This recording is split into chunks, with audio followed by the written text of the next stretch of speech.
The war in Gaza is having an outsized influence on the upcoming American election. There would have been no war in Gaza with me in the White House. When I was president, we had peace in the Middle East like never before. Plus, an economist becomes Russia's new defense minister. It's an attempt by the Russian president to prepare Russia for economic war by trying to better utilize the defense budget and harness greater innovation to win in Ukraine. And later, Russia gains in Ukraine. We'll have an update from Kyiv.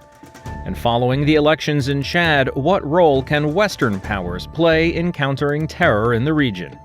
Today is Monday, May 13th, and this is VOA's Flashpoint Global Crises.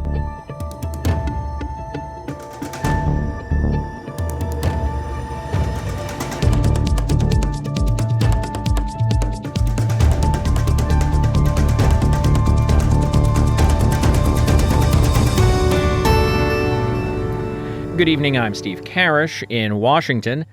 Satellite imagery showed the rapid growth of a displaced persons camp in southern Gaza as Israeli forces appeared to be pressing ahead with plans for a ground attack on Rafah. Israel called on Saturday for Palestinians in more areas of Gaza's southern city to evacuate and head to what it calls an expanded humanitarian area in al-Mawsawi. About 300,000 Gazans have so far moved towards al-Mawsawi, according to Israeli military estimates released on Saturday. That's local resident Fatia Ahmed. She says she doesn't have a choice but to flee, and that if she were free, she would have stayed home. With the United States recently deciding to pause some shipments of aid to Israel ahead of an expected incursion into Rafah, the war in Gaza has now become part of heated rhetoric on the U.S. presidential campaign trail.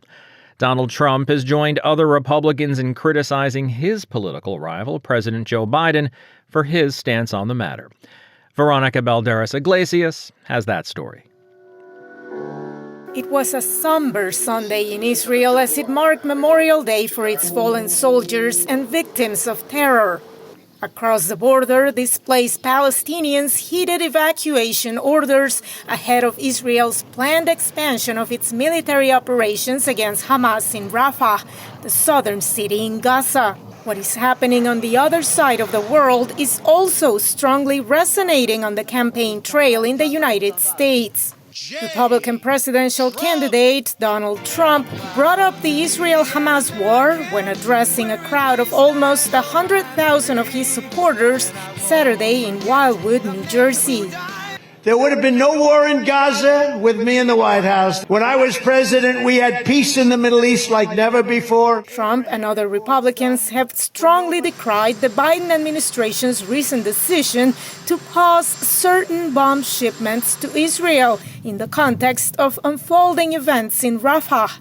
Republican Senator Lindsey Graham framed his criticism Sunday in the context of World War II. He was interviewed on NBC's Meet the Press. When we were faced with destruction as a nation after Pearl Harbor, fighting the Germans and the Japanese, we decided to end the war by bombing Hiroshima and Nagasaki with nuclear weapons. That was the right decision. Give Israel the bombs they need to end the war they can't afford to lose and work with them to minimize casualties. But even as some weapons shipments have been paused, a recent State Department report to Congress failed to conclude that Israel has violated U.S. and international law when using military assistance during its war against Hamas. Secretary of State Antony Blinken was asked on NBC whether the U.S. is avoiding holding its ally accountable. No, we don't have double standards. We treat Israel, one of our closest allies and partners, just as we would treat any other country.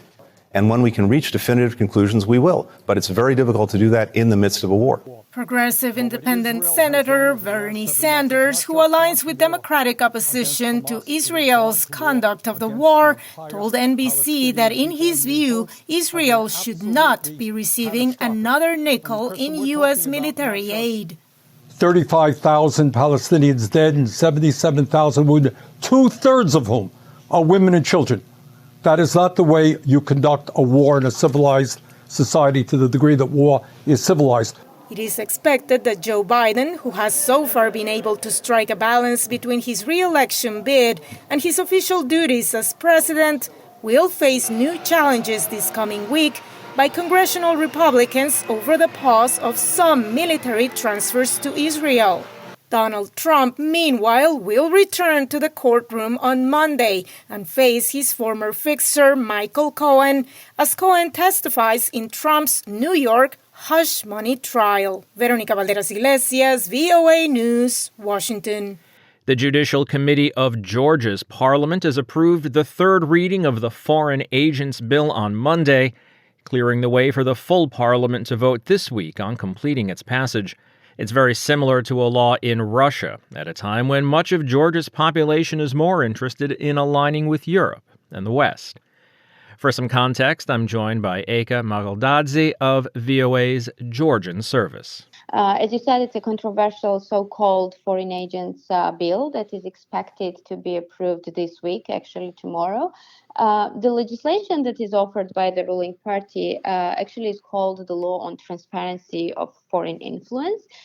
If passed, the law would require any non-governmental organization or any non-profit, including the media outlets, that receive more than 20% of their funding from abroad, to register as entities pursuing the interests of foreign power and provide the financial statements, of course, and if they fail to do so, it would result in fines. So just understanding the finances of different organizations in a country, on the face of it, doesn't seem so outrageous. What is the main problem that the protesters against this bill have? Yes, that's what Georgian government says, that it's about the transparency, and the transparency cannot be not European, not Western. That's actually the major argument of of people who offered this law. But the demonstrators and the opponents of this law believe that it would be used to silence the independent voices in the country, that the government has enough information about whether it's financial annual reports or any other documents that they could have, that they anyways have about those organizations, and they do not need to have adopted the specific law about these organizations. Another thing that not only opponents in the country but the international watchdogs are underlining is the spirit of this law, is how it could label the civil society organizations and independent media outlets as pursuing the foreign interests. So this kind of stereotyping and labeling these organizations is also one of the concerns. Now, this is coming at a time when many people in Georgia are looking towards Europe and looking towards the West as allies and as a place for Georgia to grow. This law is seen by critics as authoritarian in nature and more aligned with Russia. How is that duality? How is that conflict playing out inside Georgia? Yes, that's true. We have heard very strong statements from the U.S. State Department, from the senators, who say that not only this law, but the overall the course of the Georgian government and Georgian ruling party, that could undermine U.S.-Georgia or EU-Georgia partnership and this important relationships that Georgia had throughout the decades, and its aspiration towards the Euro-Atlantic institutions. It's worth mentioning that in the country there is the overwhelming support to EU membership, European integration, NATO. Polls repeatedly show, including by NDI, IRI, and other institutions, they repeatedly show that Georgians support the country's EU accession. They believe its future lies with the West. So this law that is widely believed to be a Russian-style or Russian-inspired law causes even more criticism and fear in some regard. Many believe that this would this would undermine Georgia's path towards EU. And actually, we have heard a lot of statements by EU officials as well that this is not the path that the candidate country shall be taking. Eka Makaldadze of VOA's Georgian service. Eka, thanks very much for your reporting today. Thanks for your time. Thank you. Moving now to Russia's invasion of Ukraine. Russian authorities blame fragments of a falling Ukrainian missile for a deadly collapse of an apartment building in Belgorod. So far, no comment from Kyiv. This as Russian forces continue to capture Ukrainian territory in the north. VOA's Arash Arabasadi has the story. CCTV footage captures the moment a projectile partially collapses a building block in the Russian city of Belgorod near the border with Kharkiv in Ukraine. The local governor reports 7 fatalities and at least 19 injuries. Russia's investigative committee, the country's top law enforcement agency, blamed the attack on fallout from a Russian-intercepted missile fired from Ukraine. Ukraine so far offers no comment. The news comes amid intensifying Russian airstrikes, paving the way for renewed ground attacks in the Kharkiv region. There, over the weekend, police say they evacuated more than 900 people to a nearby village. Bombs are flying. My house is on fire and my husband is under the rubble and he doesn't respond. Now they took me away and my daughter is in Kharkiv. I don't know if she called to pick me up. Don't know, and now I don't have a passport. I don't have anything. The head of the city's military administration called Russia a nation that destroys, adding that the city's proximity to Belgorod, roughly 50 kilometers away, keeps Ukrainians living here in danger. While Russia works to spread out Ukrainian frontline positions, Kyiv recently secured an outpouring of financial and material commitment from its Western partners. A recent Ukrainian attack at an oil depot in Russian-occupied Luhansk led to 18 separate fires, 3 deaths, and 8 injuries that the Moscow-appointed regional figurehead blamed on advanced U.S.-supplied missile systems. Britain estimates at least 450,000 Russian soldiers have been killed or injured so far in Moscow's invasion, far higher than any publicly acknowledged figure from the Kremlin. Despite those losses, Russia deploys a so-called meat grinder approach at sending wave upon wave of soldiers to wear down Ukrainian forces, a strategy keeping frontline medics busy. Ukrainian soldier Artem, giving only his call sign for security reasons, speaking with AP. A drone found us. A second drone immediately flew in, saw our position, and immediately the motor started working a couple of meters away from us. Then I remember how I ran back, and my eyes darkened, and that was it. Ukraine's army now fights a defensive battle along a roughly 1,000-kilometer front line ahead of what officials say they believe could be a bigger Russian offensive. As of now, they are outnumbered in infantry, armor, and ammunition. Arash Arabasadi, VOA News.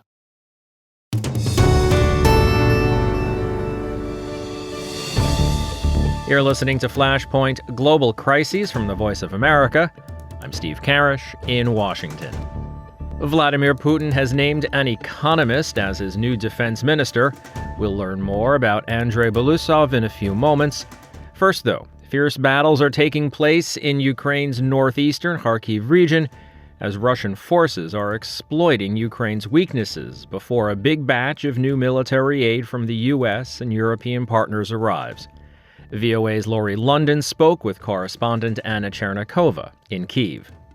Situation is extremely difficult at this point. This is what is reported. What we know at this point, that from the end of last week, over the weekend and during Monday, Russian forces continue to push and continue to try to break through the Ukrainian defense in the area of northeast of the Kharkiv region. We are talking now mostly about the city of Vovchansk, which is one of the main targets so far due to its location. And this city was already under occupation at the beginning of full-scale Russian invasion. And this is also one of the reasons why people there are afraid even more, because they've already been through this. And a lot of people are evacuating. However, some people remain in the territories and refuse to evacuate. So Russian forces are pushing. They are having certain tactical advance and they are having certain success in that area. We are talking also not only about the territory which is completely completely under Ukrainian control, but also we're talking about the line next to the border, which was from the beginning of full-scale invasion, and after Ukrainian forces liberated most of Kharkiv region, that area remained a so-called gray zone, and this gray zone was under control of none of the sides. Now we have information and proof that Russian forces enter that zone, and Russian forces have control over that zone, but Ukrainian defense lines remain at the same positions as they were. And what about the city of Kharkiv? So as we understand, the city of Kharkiv, well, is kind of the main target for this operation, for this new assault that Russian forces are ongoing through. And at this point, Ukrainian authorities are saying that the city of Kharkiv is safe from the land assault, but the city of Kharkiv remain under very heavy shelling. And the situation is very disturbing, of course, and Kharkiv citizens are really afraid and disturbed about the fact that Russian forces are getting closer. But at this point, it's too early to say that the city of Kharkiv has any danger of experiencing a land assault, at least while Ukrainian defense lines remain stable. Lori London hosts Flashpoint Ukraine. Here on The Voice of America, she was speaking with Anna Chernikova in Kyiv. Russian President Vladimir Putin has tapped a civilian economist as his surprise choice for a new defense minister on Sunday. It's an attempt to better integrate Russia's military spending into the country's overall economy. Reuters' Gabe Singer has the story. It's an attempt by the Russian president to prepare Russia for economic war by trying to better utilize the defense budget and harness greater innovation to win in Ukraine. More than 2 years into the conflict, which has cost both sides heavy casualties, Putin proposed Andrei Belousov to replace his long-term ally Sergei Shoigu as defense minister. Belousov is a 65-year-old former deputy prime minister who specializes in economics and has played an important role in overseeing Russia's drone program. He is known to be very close to Putin and shares the Russian leader's vision of rebuilding a strong state. Meanwhile, Putin wants Shoigu to become the secretary of Russia's powerful Security Council. His new job is technically regarded as a step up to his defense ministry role, which ensures continuity and allows him to save face. Shoigu was heavily criticized by Russian military bloggers for a series of retreats the Russian military was forced to make in 2022. Kremlin spokesman Dmitry Peskov said the change made sense because Russia was approaching a situation like the Soviet Union in the mid-1980s, when the military and law enforcement authorities accounted for 7.4% of gross domestic product. Peskov said that meant it was vital to ensure such spending was better integrated into the country's overall economy. It was why Putin now wanted a civilian economist in the defense ministry job, Peskov added. Russia's economists have so far largely ensured economic stability and growth despite the toughest sanctions ever imposed on a major economy.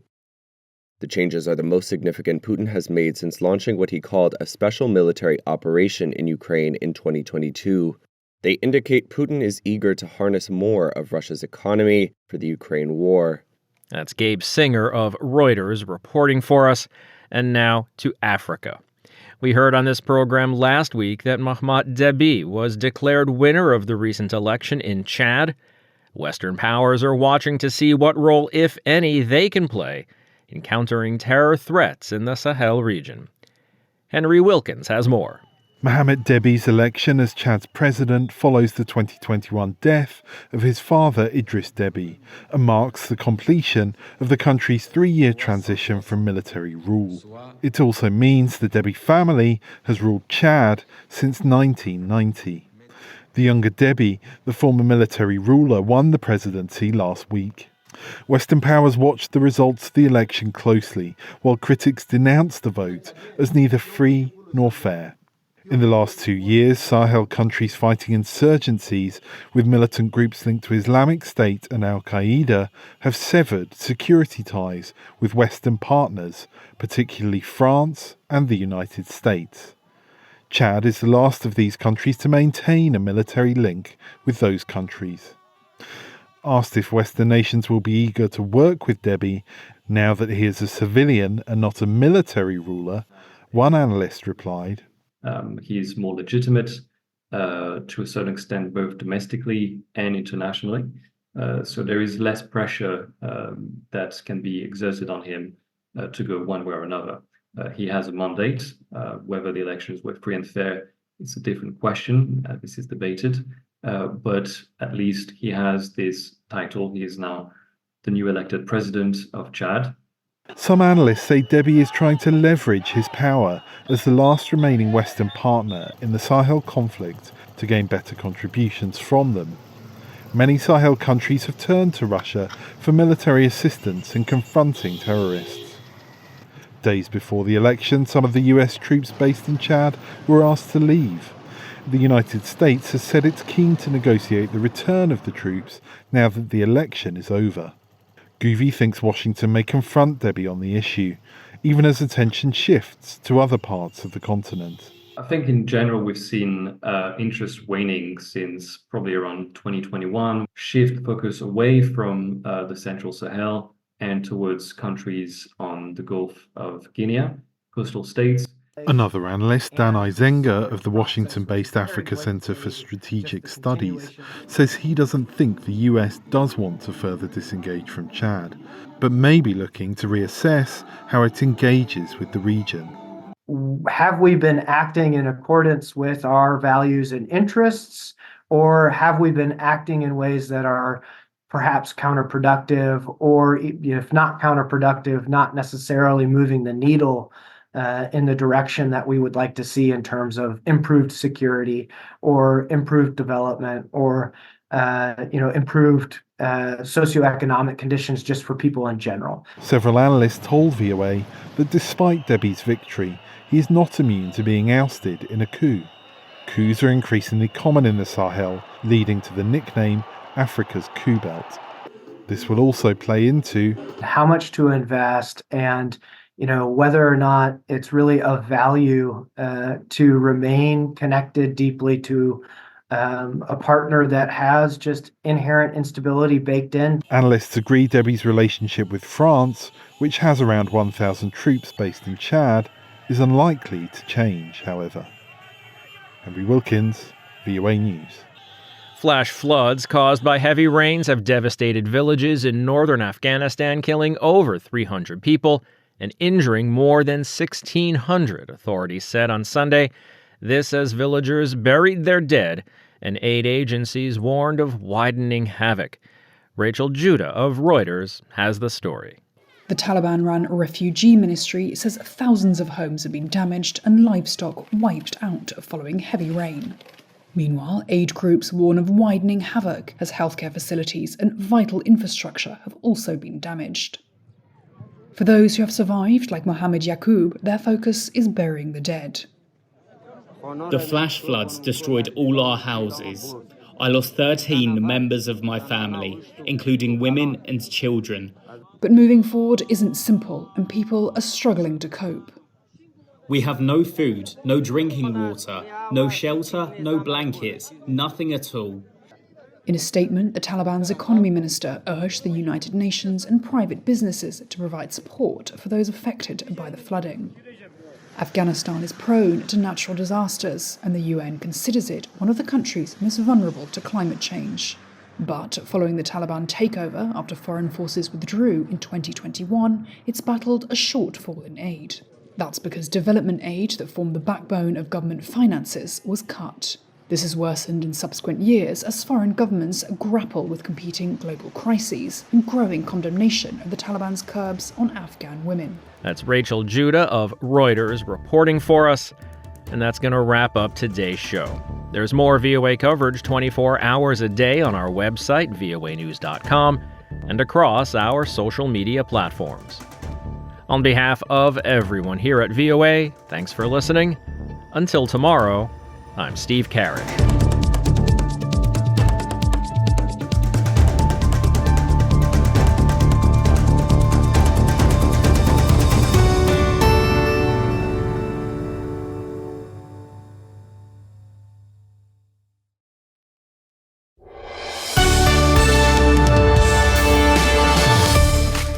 For deeper dives and expert analysis, listen to VOA Podcasts. Issues in the News explores the biggest stories every weekend, while International Edition keeps you informed every weekday. Plus, with the 5-minute newscast at the top of every hour, you're always up to date.